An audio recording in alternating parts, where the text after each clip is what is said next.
Now, how about them damn Celtics? And we are back with another episode of How About Them Celtics. Sam and I are here recording Wednesday, November 5th.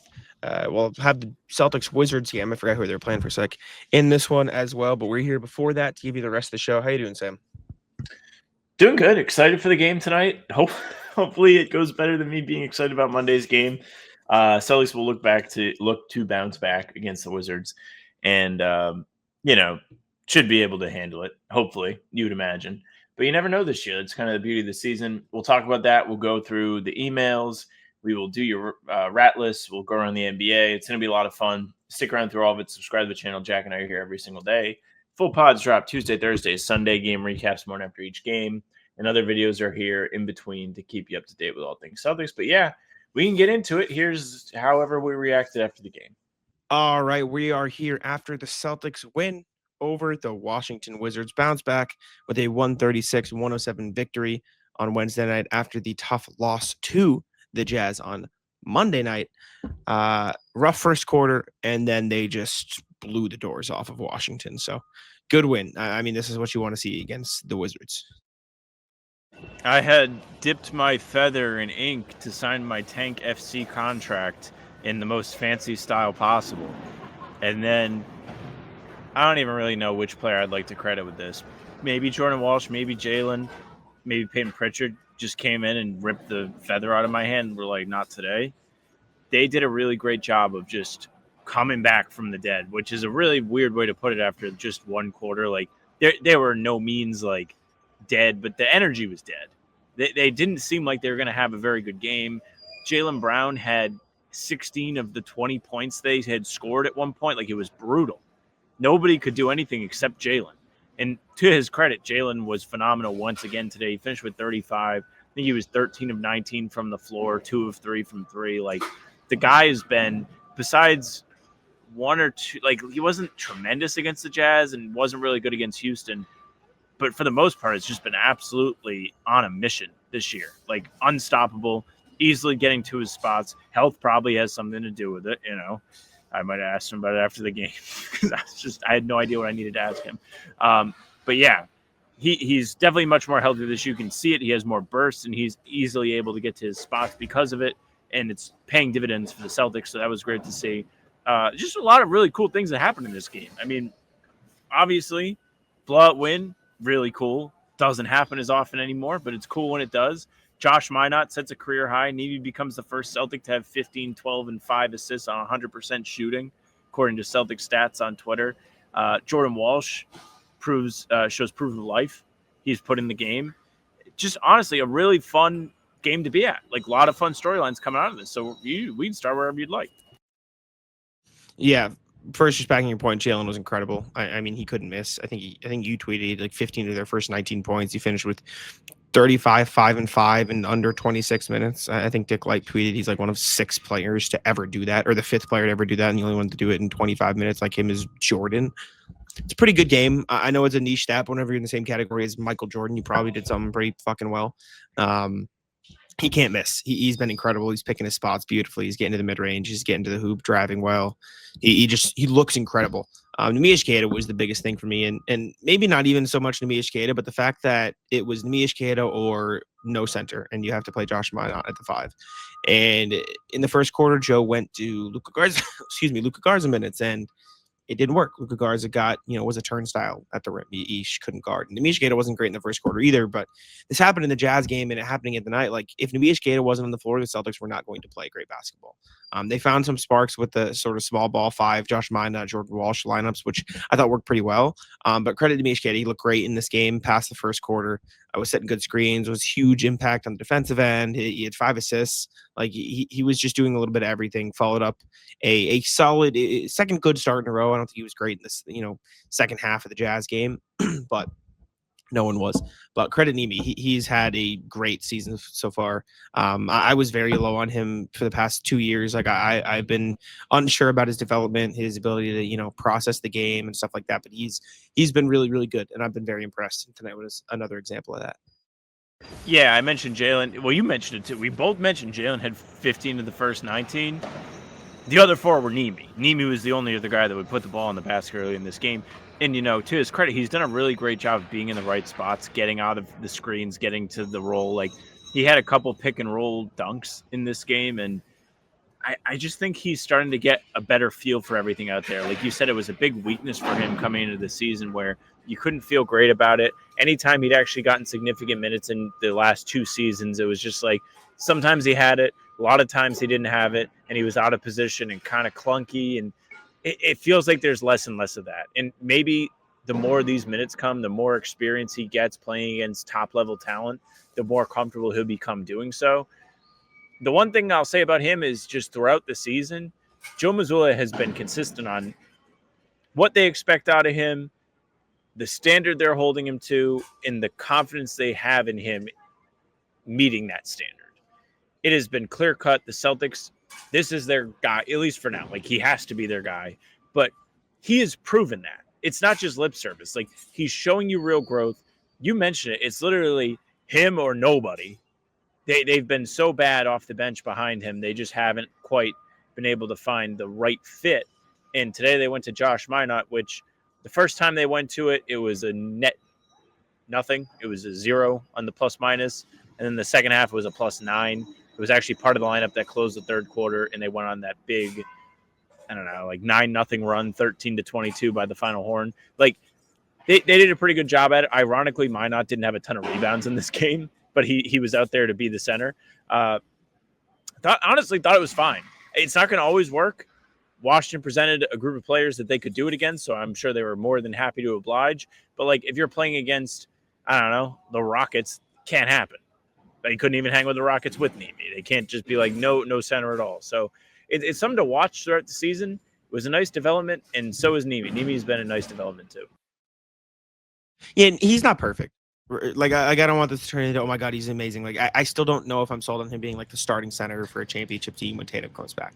However, I do think he's proving that he can be a solid quality backup and play impactful minutes. And credit to him for doing that. Like, there's going to be games where it's Philly and he struggles guarding Embiid, or it's the Rockets and he can't keep up with the pace. Like, there's going to be games where he slips up because he's not a perfect center. But he's been really, really good. So I've been impressed. Jordan Walsh. I know Josh Minot made all the shots and he gets credit. He was good on defense and everything. Jordan Walsh, 23 minutes, 3 of 4, 1 of 2, 7.7 rebounds, 2 steals, and assist. Just looked really good. Like, he was playing great defense. I thought the 2 steals weren't enough. Like, I feel like he got like 5 turnovers for the Celtics, and maybe he didn't get credited with some of them, but he was just a monster on defense. He looked good on offense, corner crashing, going for offensive boards. Again, like, 2 offensive rebounds is in the box score, but it feels like he gained them some extra possessions past that. Just, I think he forced a jump ball at one point too. Like, he was just making an impact in the way that Jordan Walsh should be able to make an impact. And I think he's added himself to the list of Joe's cast of characters off the bench that he can just kind of throw in games and give him a spark. So he capitalized on the opportunity he probably gained in the the Rockets and Jazz games or I think Rockets game mainly when he got some of that burn when they were down a lot, and he made the most of it. He was great. Plus 27, third best in the team, second best in the team. Good job. Yeah, really impressive Walsh day. Can't believe it. Honestly, thought he was not dead, but thought his Celtics career might be dead. He really wasn't primed for minutes this season. He gets hurt, very unlucky. He gets hurt in the first preseason game, which was a big opportunity to prove himself. Actually, it looked solid through the first couple minutes before he hurt his adductor. Then Ugo kind of makes his presence felt. We're all like, look at this shiny new toy. This guy's awesome. We all want to see him play. And Joe Mazzulla felt the same way. Like, Ugo to be honest with you, has largely been impressive. Like, this isn't to take away from him or say he's fallen off. I think he just has rookie moments, and he's shown you a lot of good that can make you feel good about the future. But Jordan Walsh, to tie this all together, was a victim of that. It was like, why would you play him when you have Ugo and you can just keep giving him experience? But, Walsh shined today. And it was evident as soon as he checked in the game. One of the first things he did, him and Cam Whitmore go crashing to the parquet, tied up for a loose ball. He wins the tip, and Boston comes down, and Josh Minot makes a 3, the first non-Jaylen, non-Neemi bucket of the game, and show their first any kind of semblance of competing in this game for real. And by the time he checked out, they were up 6 after he came in when they were down 7. he sparked the change in this game. They never trailed again. The game was never even close again. They were up 10 at half. In the second half was just an absolute beatdown. So I think Jordan Wallace deserves a lot of credit today. Joe spoke very highly of him after the game. He credited his willingness to stay ready, his ability to maintain the confidence, and just it's not easy to come off the bench after not playing any real minutes all season and then come in and impact a game. Yes, it was against the Wizards. Yes, this was a game that should have ended the way that it ended. I mean, literally, you're up. You won by 29 points. Like, good job. Like, that's what we all would have been like. That would make sense. But after Monday, nothing makes sense anymore. So it was nice to see some realistic results in terms of what I would expect this team to do. Yeah, I agree. I mean, this. What is that? I think everybody on the roster now has played real minutes this season. We're 10 games in, 9 games in, 8 games in, 9 games in. Good. I'm trying to think of where to go next. To PrizePicks. This episode is brought to you by PrizePicks. You and I make decisions every day, but on PrizePicks, those decisions, being right, can get you paid. Don't miss any of the excitement this basketball season on PrizePicks, where it's good to be right. The Celtics back in the win column, and if you use the stack on Jaylen Brown tonight, you probably did pretty good if you picked the right stacks. PrizePicks offers stacks, which means you can pick the same player up to 3 times in the same lineup. If you want more on, Jaylen Brown points and, shots and shot attempts maybe, or free throws in this one, like if those are the ones you picked, you can pick them all in the same lineup only on PrizePicks. And you probably did pretty good if you went with Jaylen tonight, or Neemi. Neemi probably had a good stack on PrizePicks for this one. You can also follow other PrizePicks players directly in the app and copy their lineups in one click, whether it's a friend, celebrity partner, or just someone whose picks you like. Hit the follow button and check out every lineup they create in the new feed tab on PrizePicks. It's also football season, so if you want to use your stack on a Drake May or Travion Henderson or any of the guys the Patriots didn't trade for at the trade deadline, go over there, check it out. But make sure to tap on into PrizePicks. It's available in plenty of states, including right here in Massachusetts, where most of you probably are. Download the PrizePicks app today and use code CLNS to get $50 in lineups after you play your first $5 lineup. That's code CLNS to get $50 in lineups after you play your first $5 lineup. PrizePicks. It's going to be right. But yes, why not? Why not? Career high in points for the man. Finished the game with 21, 3 of 6 on threes, none of which were corner threes, which he was saying he wanted to get some non-corner threes, which good for him. But he's just a good, impactful player, man. They found something, it feels like, and really, really good. They found a guy. Josh Minott rules. He's my favorite guy. Probably besides Jaylen. I like Jaylen. I think Jaylen doesn't get enough respect. Regardless, Minott's a new guy. Really have enjoyed with what he's brought to the table this year. We mentioned he got to play some small ball center in this game, but he also just dunked a billion times.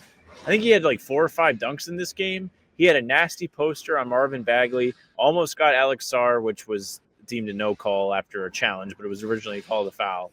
He was running the floor, cutting, putting him in positions to catch lobs. His willingness to get to the rim was a big energy boost for the Celtics in this game. And off-ball cutting is something you need to be able to be good at if you're someone that is like Josh Minott. You're not like Jaylen. You don't have the ball in your hands. You need to be effective in low-usage spots on offense, and he did that today. That's why he had a career high. He had 21 points, as you said. By the way, his second career high as a Celtic. He broke the previous career high, I want to say, against Cleveland. He had a really great game against them. And then today he breaks it again a week later. Just really love what we've seen from him. Great energy guy on defense. He was switching on all kinds of defenders today, or offensive players today. I just think he's going to be a real fit somewhere down the line. Also, this is something I noticed today, and you can tell me if you noticed it or it's bullshit or whatever. He made the first 3, and then the rest of the threes he took, it looked like whatever weird hitch he has in his jump shot was gone. The specifically the second one, I remember watching and being like, that looks so much smoother than it usually looks. And I know that you know about anyone that watches this knows about the hitch, but you specifically recorded the Minott signing video without me, and you told me the one thing that you noticed was that his shot might be broken. Well, yeah, I did in fact notice that. I would have to go back and watch. I didn't notice it in real time. I'd noticed that he specifically went to shoot from the same spot spots that he already made one. Like he made one from the wing and he immediately like ran the same thing, like give me back to that spot where he just made the shot. But I would need to go back. Maybe. I mean, would be pretty cool if he makes the first one and then he's just like hitchless for the game. I think that'd be a pretty cool thing for him to be able to do. You heard it here first. I'll wait till I'll wait to make that assessment in particular. But we'll see. Man, Payton Pritchard, 7 of 12, 2 of 6, 18 points, 16 of which were in the second quarter, 5 assists. He was the underrated player of the game for me in this one. That second quarter felt like when the offense was really flowing, him, Derek White, Neemias Queta were just like pinging the ball around, assist, lob, finding each other on the 3-point line. I was asking about it post game today, like the way he is creating shots with like his body, like bumping defenders inside, turning around. I asked him about it and he was just like, I don't really even think when I'm doing that. I just kind of do it. I was like, I wish. That's kind of sick. I wish I could do that. He has just been fucking incredible this season, like at leading this offense. Don't get me wrong, Jaylen, the way he creates space and he draws two and scores for himself. Payton Pritchard has the offense on strings. And for what it's worth, I'm not saying it's the only reason they struggled in the first quarter. Payton Pritchard gets pulled 46 seconds into the game. Probably has something to do with why they got fucking murdered in the first quarter. Yeah, 2 quick fouls, gets yanked because he has to sit.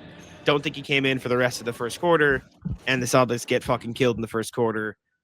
I'm not gonna sit here and say that's not a coincidence. All right, no, I am. That is what I'm doing. It is not a coincidence. I think that's very much a big reason why that happened. But he was a +2 in the first quarter that they lost by 11 points. I'll tell you that. There you go. That's a great stat. Pritchard. I've really liked Pritchard this season. I think there's some connection with Pritchard and they always have to play one bad quarter a game. And I'm going to tell you why. Because Payton Pritchard has been excellent this season, but it's like he only has a certain amount that he can do. It's like he has a stamina bar, and each time he scores, it goes down and down and down and down and down, and then it runs out, and then you just don't hear from him again. And I don't really know what the cause of that is, but this game was a good example of that. And it's not necessarily a bad thing. It is the next step for him to become even better of a player, I would say. 16 points in the second quarter, finishes with 18, really don't hear from him again for the rest of the game. That's all fine, but if the Celtics are going to reach their ceiling, I think you need to be able to rely on him outside of those spurts. And I really don't want to be making this the point today, but it's just something that has felt like a trend this season, because I completely agree with you. They won this game because of the run that he, Jordan Walsh, Neemi, Derek White all helped spark early in the second quarter, proving that they can play offense without Jaylen on the floor, which is something that, in this game in particular, it was can they do it? Are they going to be able to do it? I don't think so, and they proved me wrong. I mean, I suppose this game, he had 16 in that third, then he didn't score a lot, but, he played 9 minutes in the third quarter, only took 3 shots, but he had 3 assists, and then he didn't play the fourth. So, I feel like That's fair. It wasn't – I feel like it was just – he wasn't needed because they were up by $1 billion, but I have to go back and look. But he's been that so makes impressive sense to me with the way that he's controlled the offense. He's been the second best player on this team and the best offensive initiator, in my opinion. He's just incredible. So credit to him. Credit to Derek White too. 4 of 8, 2 of 5 game, 8 assists, 12 points, 3 steals, 2 blocks.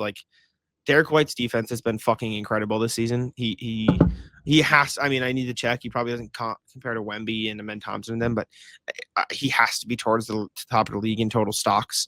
I don't know exactly where he would rank, but he is 4th in the league in total steals at 16. This does include tonight, and he is let's see, I don't know where he's going to rank in blocks. He is tied for 11th in blocks, so he has 27 stocks this season.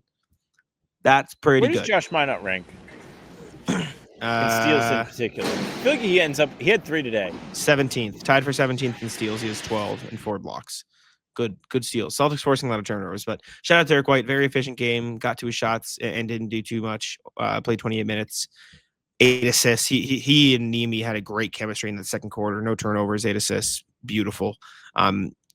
Good Derek game. It feels like he's finding the niche. And I will say, I said it a few games ago, like I think 3-4 games into the season, it feels like Derek White or Payton Pritchard should really be the secondary initiator with Derek White playing more off the ball. Feels like that's been happening a little bit in those last few games. Yeah, with Derek tonight, he wasn't great for the first 3 quarters. But in the fourth quarter, he was left in there early when they were up by 22 to kind of like guide them to being into garbage time. I think he was 2 of 2 in that stretch. Got a chance to play worry-free basketball for a minute without all the stress of like feeling like you have no margin for error this season.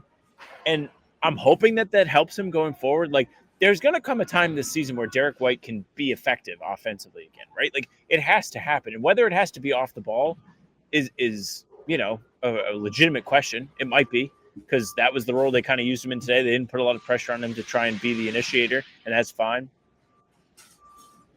But I really, really think this team can hit another level if he's able to just give them what he gave last year, the efficiency he gave last year, because they've been like quality this season. Like I asked Joe Mazzulla before the game, Greeny put out all those stats we talked about in the video yesterday. Like they're bottom of the league in so many things, yet they're almost like, well, they're in the top half of net rating. Like they're not that bad. And they're doing that despite all of these things going as bad as they could go. And a lot of that has to do, Joe told me, was like they just crash really well. They force a lot of turnovers. They win the shot margins, and that'll help you win games. The shot margins matter even more when the guys that are taking the shots are making them. That is going to help them tremendously, and I can't wait to see it happen. I hope it happens for Derek. Also hope it happens for Anthony Simons, who, if you were playing PrizePicks and you had his more than points, you just backdoored into a win. Like fourth quarter, he was just left out there. I think he ended the quarter with like 2 or 3 points. He ends the game with 18, just went ballistic, took all the shots, and like he looked comfortable in that stretch. Like it was carefree basketball. It wasn't the role he was going to be playing, even though I think off the ball he does a really good job. But the biggest weakness for Anthony Simons this season has been when he has the ball, he doesn't look good. And yes, he was allowed to go watch this every time he was out there with Ugo and Jordan Walsh. And I think Minot was out there at the end of the game. Like, of course he's going to be the initiator. But maybe he just needs to see that work a few times to spark his confidence just a little bit. I'm not saying it's going to be perfect. So you're telling me that Anthony Simons managed to find his rhythm when he was placed around a bunch of athletic defenders when the basketball didn't matter. Correct. That is correct. Sounds a lot like Portland. It sounds a lot like Portland. I am ready to make my assessment on early returns. My assessment is I think Anthony Simons is an objectively talented basketball player. I think he is trying on defense. He's trying. I could get out there and try. We tried in the coach's media game. We tried. Trust me, we tried. It did not matter. And he is just like so painfully a bad fit with this team. It is like, it is palpable. It is just so clear that he does not fit. And that is fine, right? Like he could be a good fit somewhere. He'd be great fit in Milwaukee. You put him on the team, great defenders around him. He'll have the freedom to pull up and do his stuff like that because Giannis is there. They'll clean it, blah, blah, blah. It just does not work on this basketball team. And again, when I said 46 seconds of the game, Payton Pritchard got taken out. He was a +2 when they lost by 11. Guess who came in? It's just like he is a defensive weak link, unlike anything else they have on the roster on the perimeter. It's like Luka Garza is, and Xavier Tillman is at times in the wrong matchups, and Chris Boucher can be at times in the wrong matchups for the center position where Nemi can help. Doesn't matter if you take out Pritchard or Derek or Jaylen or whoever, or any of the wings, Baylor, Ugo, Jordan, Josh. If you replace any of them with Anthony Simons, you are immediately giving the other team a weak link to attack. And if you watch back the game, it's just constant. They're going at him. There's like 4 different plays in my notes where it's like this whole thing started because Anthony Simons got beat off the dribble, or this whole thing was because Anthony Simons just fouled. It's like he's just unfortunately not a good defender. It has nothing to do with his effort. He is trying his ass off, and he makes good defense plays sometimes, but he is just not a good team defender. And that's a problem when you need to be a good team defense and are covering for each other the way the Celtics are trying to do this year. And then offensively, if he's not, coming off screens or taking catch and shoots, he's not doing anything. And in this game, before the fourth quarter, when the basketball didn't matter anymore, he wasn't even making those. It's just, I'm not. And the worst part, if other teams are watching this, how can Anthony Simons make an impact on my team? Celtics are not going to get value back in a trade. Just objectively, they're not going to get any value back in the trade. This is spiraling towards either the Celtics trading him to a team that wants to get off money sooner, so they take on a couple years of mid-salary, which is fine, so they can flip it in future years, or they just part ways at the end of the season, or magically sign them to a crazy team-friendly contract and play him 15 minutes a night and see if he gets hot. Could happen, but deep the last part I said, an average of 15 minutes a night, because if he's hot, he'll play 25, and if he's not, he'll play 5 minutes. Like that is what this is spiraling towards. He's just not a good fit with the way Joe Mazzulla is trying to play basketball with this team. To pile onto that, there was a point in this game I turned to Dan Donabedian next to me upstairs, who's back, by the way. Welcome back. And I was like, I'm starting to feel like there's a non-zero chance that he just gets yanked from the rotation. Like, I don't know if the Celtics have the talent to do it, but I think I was watching the period of the game, and granted, I was being kind of facetious with talking about his fourth quarter. Like, I think his fourth quarter could help his confidence offensively. He has like good offensively. Offense is the thing he's supposed to bring. But there were a lot of moments in this game, especially when it wasn't going well, that you were just like, what does he do? Like, and I'm sure Joe Mazzulla is wondering the same thing. He's like, what is the benefit to putting this guy out here to just struggle? When, I mean, honestly, like, there are times you'd rather have like Baylor or Ugo out there. At least those guys are playing hard. And Anthony plays hard, but like they have more size. They can be more useful on defense. Ugo in particular seems to have a better feel for like team defense because his training in Real Madrid and all that stuff. Like I think there might be value in giving those guys the time. Plus you help them in future seasons. Like they obviously like Ugo. I think they like Baylor. They picked up his option for next year. Like Baylor's having those guys prepared, and Mazzulla has praised the hell out of Baylor, is going to do a lot for them. So I'm not rooting against Anthony Simons. I like him. I think he has value, but he hasn't played into his value yet. And if you're not giving them anything offensively, then there's no reason to have him.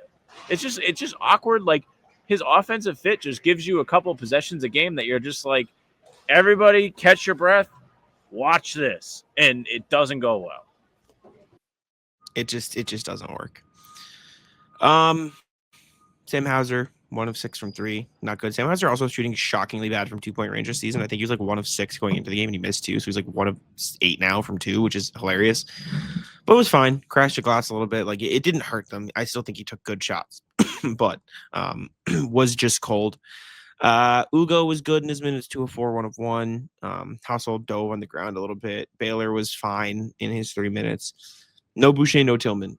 And after the way Luka Garza played and the way those 3 played in the Jazz game, I cannot say I'm surprised. I don't think they can get away with that every game, and I do think there are still lineups where Luka can be useful if his floater game's working and the team's not particularly athletic that they're playing and they don't have like, a lot of young guys, et cetera. Like this Wizards team's very young. They're like close to top of league in transition. Like he's just going to get burnt.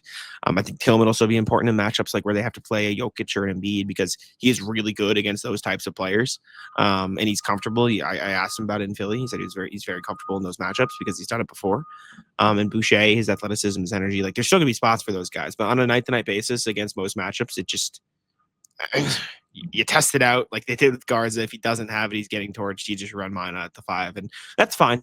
Right, if they can win basketball games that way, that's fine. But I'm curious to see how it goes against Orlando and what they run. I feel like you could get away with some Boucher or Garza minutes depending on how things go because I think they're very aggressive. But I don't know how quick the Magic are playing. They also can't shoot jump shots, which is interesting. But yeah, something to watch.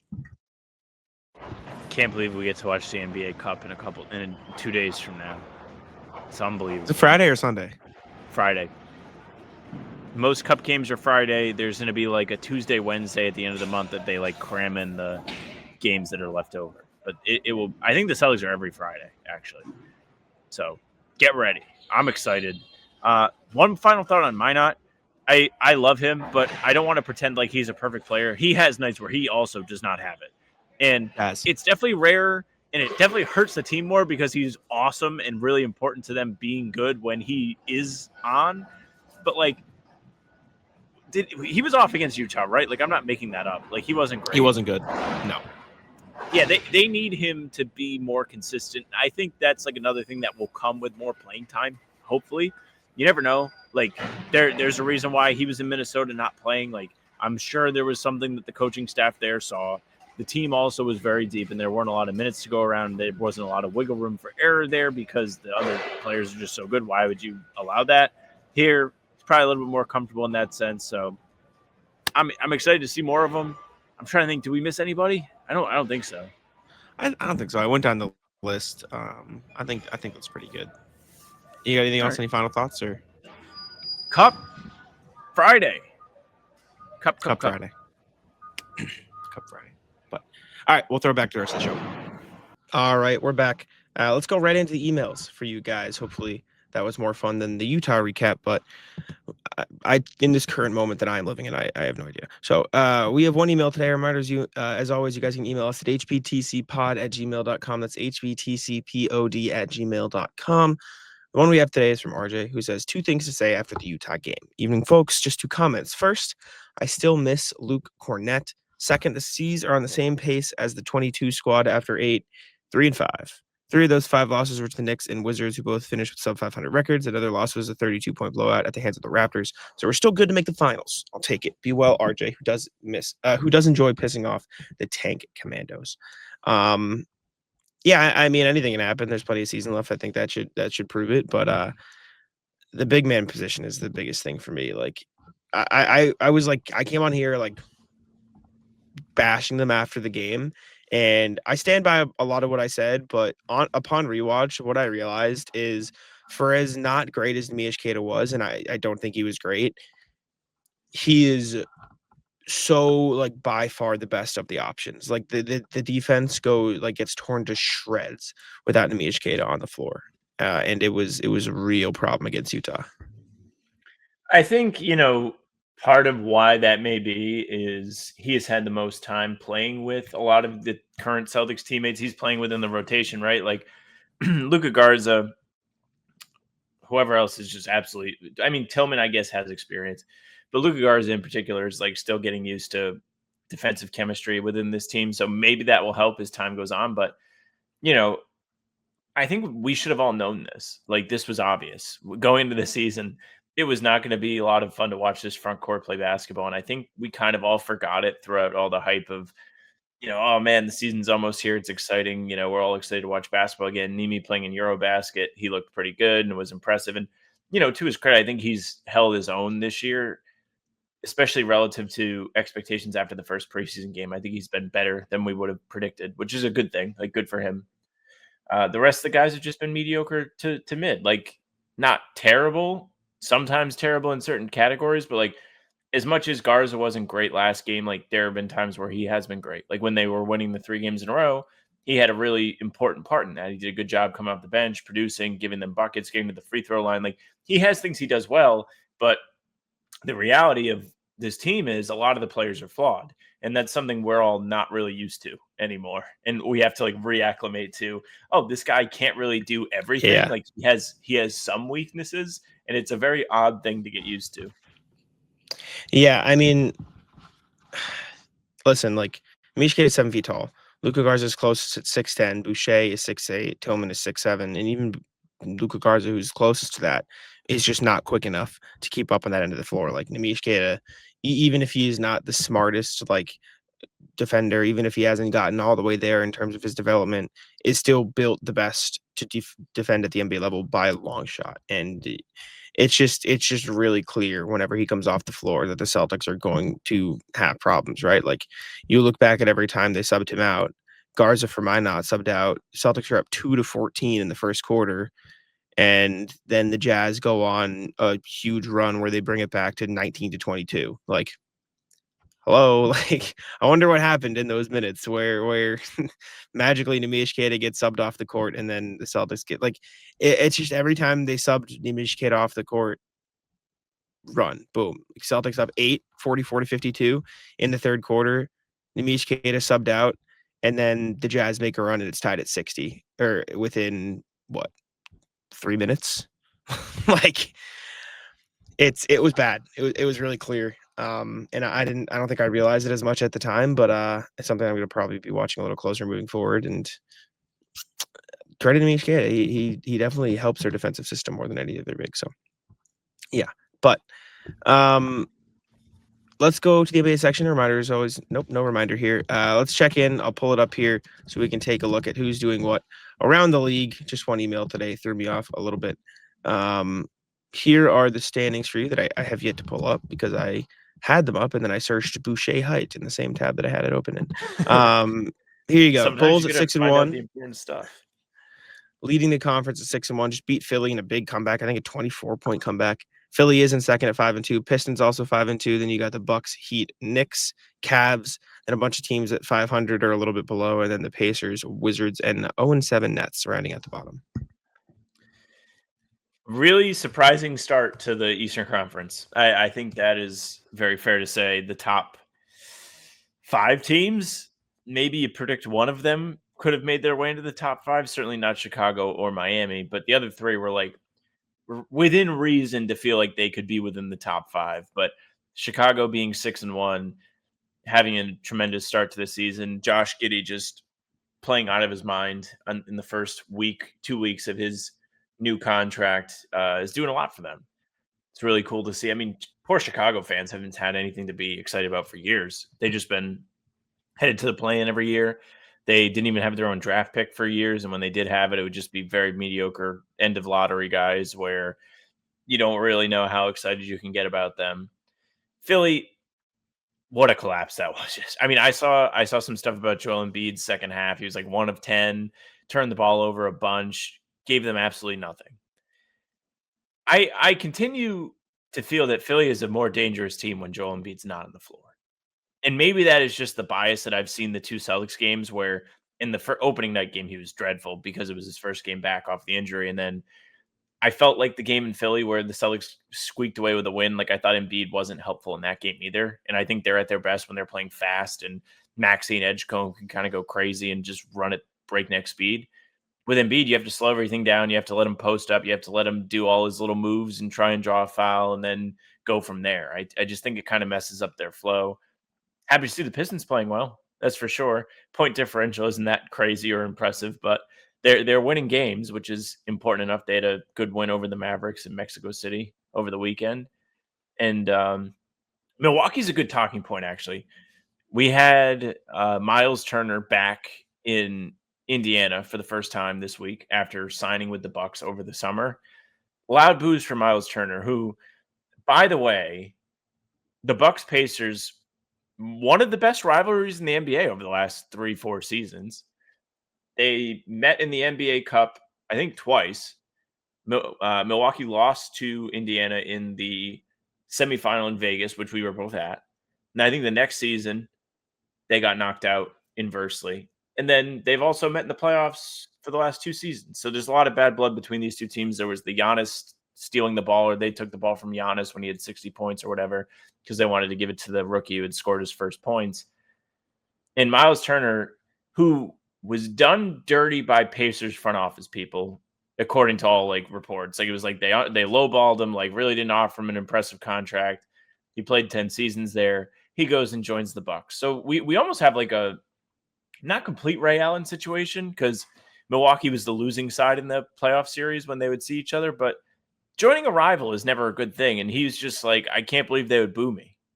Like, really? You didn't think they were going to boo you in Indiana after you went and joined the Bucks? Even though like there is justification for why you would have left town. But to be like, how could they ever do this is crazy. Yeah, I mean, I would be upset if I was him. I'd be sad that they booed me. I get it. I get why they did, right? You joined a rival, but I mean, from his mind, I wanted to stay in Indiana. They didn't want to give me the money, so I left.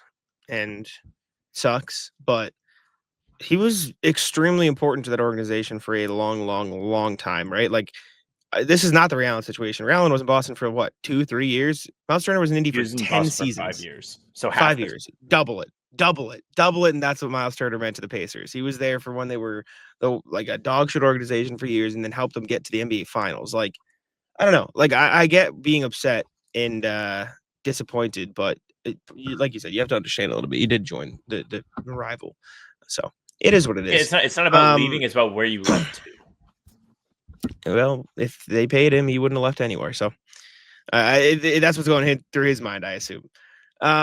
Rest of the Eastern Conference, nothing's too standing out too much to me. Obi Toppin's out for like a couple months, I think it is, or a few weeks with an injury. So the Pacers are really in a bad spot.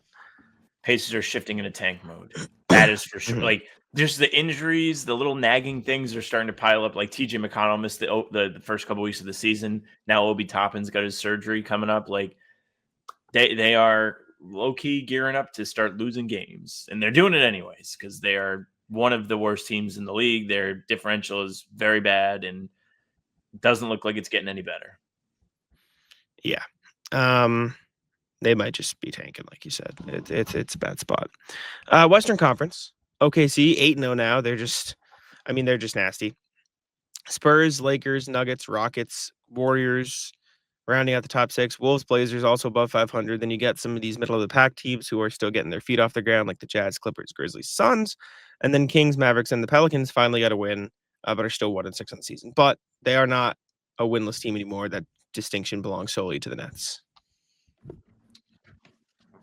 OKC is just going to be a wagon, it seems, which isn't super surprising or anything, but they're just beating the piss on everybody. Like, I'm so happy that I don't have to see the Celtics team play OKC yet. Like, there's a couple months of like getting ready for it where you can be like, oh yeah, like you have the Houston game, you're reminded that, oh, the Celtics aren't the team that they were.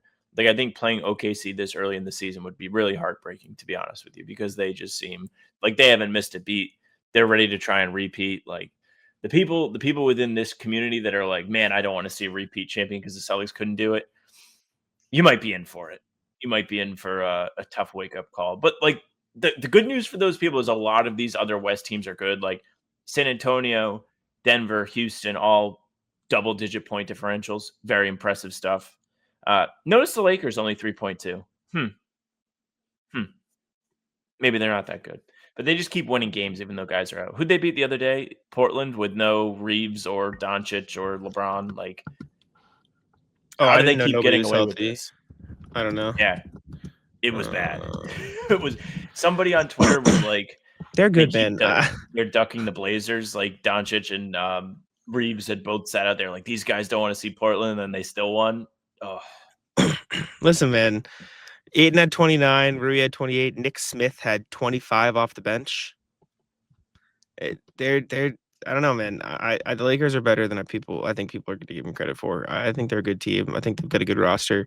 I think they did a good job of finding these sort of what's the right word for it? Like, these cheap supporting pieces that are going to outperform their contract. Like, I think Marcus is going to be a great fit for them with his defense and his energy. I think Jake LaRavia is a very talented basketball player who I don't really know how the Kings keep like letting go good basketball players without realizing that they're good basketball players. Like, they had Dante DiVincenzo, then they fumbled him away. They had Jake LaRavia, they fumbled him. Like, Halliburton. They just keep like not figuring it out. They have Halliburton, they just like, oh no, we'll get supported. Like, they just can't really figure it out. So I don't know what they're doing. Devin Carter will probably get cut eventually and go have a good career somewhere. But listen, like them plus Ayton, who is playing well with Doncic, and even without Doncic in this game, Connect gave him something when he started. I think they're going to be fine. And Luka Doncic is incredible. Austin Reeves is an all-star probably. When LeBron comes back, we'll see how it fits. But even without LeBron, like, I mean, they're playing good basketball. So they'll be atop the West for a long time. And I mean, like you said, the Spurs, Nuggets, Rockets, all plus, 10 plus point differential. They're going to be extremely talented. The West is just loaded, man. Very, very, very good conference. So I don't know. I'm excited to see how it plays out as the season goes on. The Lakers feel like they got a little bit of Miami Heat in them, where they're just going to keep finding they're now going to have the 3D printed guys that just show up and have a bunch of points for no reason. It just follows Gabe Vincent. Like he is just the person. The Miami Heat culture to LA. Like, I mean, it started with Luka getting skinny. Now they're getting all the guys that you would have been like, who? Like, literally, Anthony Edwards would be like, who's 12? And then all of a sudden, Jake LaRavia is the big talking point guy around the NBA because he's cooking. And Nick Smith, who was cut by the fucking Hornets, is going crazy for them. I don't know why they cut him. He's good. Like he was always like pretty good. I think he even had like a decent like season. One of those like Cam Johnson type dudes. It's just like he's gonna score points. He's Cam skinny, Thomas. He's small. Yeah, Cam Thomas. I get those two. They should have never been on the same team. It's unfair. But yeah, last year he averaged 10 points. Go ahead. In 2-2. I mean, he didn't shoot particularly well, but it's the fucking Hornets. What do you expect? I don't know, man. That didn't make sense to me. I think it's probably more to do with like his frame than anything. He's, I don't know. I like Nick Smith. I think he can hoop. But Jaylen said it. Jaylen Brown said it on a Twitch stream not long ago. Like a lot of the best basketball players on the NBA, which could be true in terms of like in the NBA, that if you're not the star, like they're looking for a very specific blueprint to put around the stars. Now it's not like this guy is really good at this thing. It's like, no, everybody that's not the star can shoot threes and play defense. And like, that's kind of the winning formula in this league right now. So if you're a Nick Smith, who's like got star skills, but not at the star level, there really isn't much of a place for you. Yeah. I mean, I can imagine it's tough. That's why Cam Thomas didn't get paid. Like, that's why these types of players just don't get the money they probably feel like they deserve. So, yeah, but all right. Ratless Sam, what do you got? Anti-Ratless, I went out to dinner yesterday, double date. We went to this place called Tomaselli's in Providence, which if you are like a TikTok person or like you're on social media, you may be familiar with them because they have the biggest chicken parms you've ever seen. Like they bring this chicken parm out to you and it is like a pizza. Like that is like literally like a size of like if you ordered a Domino's medium pizza, that is how big this piece of chicken was. And you get two sides, you get pasta, or you pick whatever. I got pasta, I got broccoli. I finished the whole thing. It was crazy. Like I eat pretty well. Like I'm pretty good at it. Jack can attest. Like we go to the pregame buffet at TD Garden, and 2 or 3 times I'm going through the line, like making sure I get a full plate, making sure I get my helpings of Chef Lamont's greatness. I'm gonna make sure I experience it. Even I got to a point with this chicken where I was like, I don't know if I can do it. And it's funny when I don't experience this often, but when I'm starting to hit a food wall and I'm like, man, I really don't know if I can do this, I stop participating in conversation at the table. I'm like really trying to mentally lock in. Like I get quiet. I took my piece of chicken I had left. It was probably like the size of my hand by the time I had gotten like to my wall. So I'm cutting like pieces, cutting it up and trying to make sure that I'm like giving myself some time to breathe. But like all of the time I took between bites, I finally finish it. And then the waitress comes over and is like, wow, like you finished, like, do you want free ice cream? And I was like, what am I going to do with that? Like, I have nowhere to put the free ice cream. I can't take this from you. I can't consume it. So you said no? I said, no, I turned down the ice cream. And I was like, how much? I said, I didn't immediately turn down. I said, how much ice cream is it? And she said, everyone at the table would be able to have some. Like, it would be a significant amount of ice cream. I was like, I got nowhere for that. We can't do that. We can't do that. Damn shame. But it was really fun. That's a shame. Glad we went. Let me see. I'll see if I'll pull up a quick picture of this thing. I know you don't have a ton of time, so I won't fuck around. But for perspective, like, I don't know, YouTube viewers, you can kind of see this. The chicken parm there is on the right. And then you have a big plate of pasta and also broccoli. That's big. On top. That is, and I had the pink sauce with it. Woo. What a meal. Yeah, that's huge. Jesus. Not really a ratless, but a story. My sister calls me yesterday, or my mom calls me in the car, and I'm with Bobby K, and we're driving to a community event.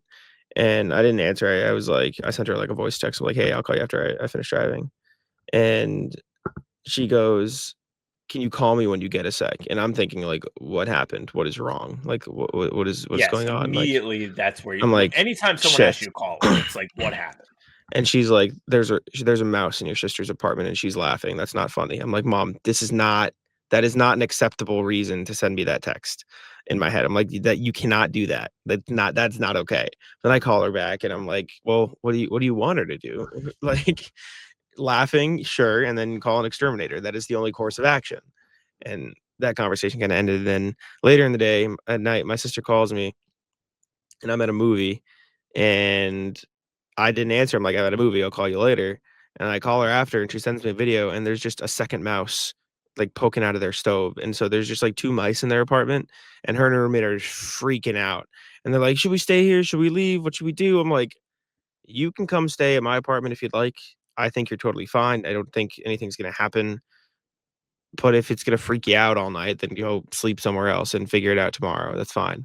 And they're just like in this pickle of like her roommate's like deathly afraid of mice. It's just like it's like one of those things. Like, just doesn't fuck with them. I get it. And so she's just like stuck. And they're just sitting there and they can't figure out what to do. And I'm like guys, it's 12:30. Like, you just have to make a decision right now. Like, you just have to either sleep there or go somewhere. It was just this whole affair. And I said, have you tried giving it a cookie? And they didn't find my joke as funny as I did, because that's a great book, and they didn't appreciate the literature. Did you offer it a cookie? That could have saved their night. It is good piece of advice. Yeah, sometimes you gotta make sure you give the mouse a cookie, man. I don't know what a good book, man. What a goated book. That's all I got, though. I don't know anything else. That was the only story. We can wrap it there because I know you got to go. Right, so I will not make that more difficult on you. But make sure, thank you very much for watching, all of you. We appreciate it. Subscribe to the channel. We're here every day. Full pods drop Tuesday, Thursday, Sunday, game recaps, morning after each game. Other videos are here in between to keep you up to date with all things Celtics. You can find the 2 of us on Spotify and Apple too. All pods and recaps are there. So if you just want those, follow. They'll go right to your feed. Leave a 5-star review. We'd appreciate that very, very much. You can email us, hbtcpod@gmail.com, or read them every single time we do the show, hbtcpod@gmail.com. Our socials are at How About Them C's for Twitter, Instagram, TikTok, Facebook's name of the podcast. All streams are there. They're on YouTube. They're on Twitter. Jack's Twitter, Jack's Money NBA. Mine's at Sam LaFrance NBA. That's it for us. Check